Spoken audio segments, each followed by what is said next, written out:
L'université était initialement configurée pour former des professionnels dans le droit, dans la médecine, dans certains secteurs très ciblés. Bon, c'est ce qui étaient les facultés médiévales, par exemple. Droit, théologie, médecine, arts libéraux, enfin, c'était des finalités professionnelles très très particulières. Le seul problème, c'est qu'il y a une deuxième finalité qui s'est greffée, après le modèle allemand du 19e siècle. Cette deuxième finalité, c'est la finalité scientifique et culturelle. Former des intellectuels, former des gens cultivés, etc. Aujourd'hui, nous avons une masse de personnes qui sont formées à une culture, mais qui ne sont pas formées à des métiers. Donc, la configuration ancienne des universités professionnalisantes n'a pas suivi la massification des universités culturelles.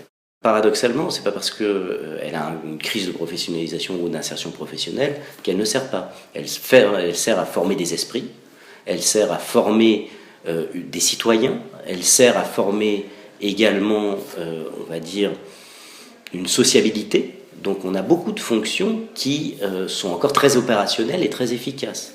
Le seul problème, c'est que comme on est dans des démocraties libérales ou des sociétés capitalistes, bon, à tort, à raison, on le déplore, on l'accepte, peu importe, mais dans tous les cas, il faut que les individus aient un travail pour s'intégrer socialement.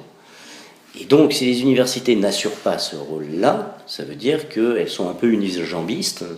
C'est un enjeu qui a commencé à poser problème politiquement à partir des années 90, c'est-à-dire à partir du moment où on s'est posé la question de savoir quoi faire des masses d'étudiants que l'on formait.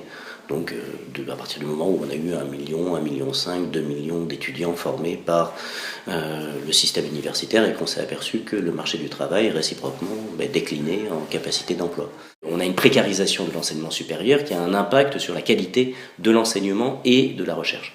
Donc il faut nécessairement stabiliser une situation financière. C'est pas possible de faire autrement, même si la réponse budgétaire n'est pas la seule réponse. L'autre réponse, c'est qu'à mon avis, il faut revaloriser l'université, paradoxalement, en favorisant la sélection.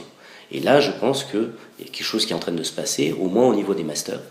Tout le monde a pris conscience du fait qu'il fallait sélectionner. La conférence des présidents de l'université le demande depuis je ne sais pas combien d'années. Moi, j'irais beaucoup plus loin, c'est-à-dire je dirais qu'il faut sélectionner partout. Il faut sélectionner partout, non pas parce qu'il faut jeter les gens, tout simplement parce qu'il faut prendre en compte cette réalité qu'il y a un taux massif d'abandon, surtout dans des filières littéraires, sciences humaines, etc. Et pourquoi il y a un taux massif d'abandon? Tout simplement parce qu'ils ne savent pas quelles sont les compétences requises pour rentrer, et ils ne savent pas ce qu'il faudra faire une fois qu'on est là pour réussir. Et donc, une fois qu'ils se retrouvent en fac de philo, je vais parler de ma matière par exemple, en université de philo, quand ils se retrouvent en université de philosophie, ils se disent en fait c'est ça la philosophie. Ils n'ont pas découvert ce que c'était que la philosophie avant, et ils sont venus là uniquement parce qu'ils n'ont pas été sélectionnés ailleurs.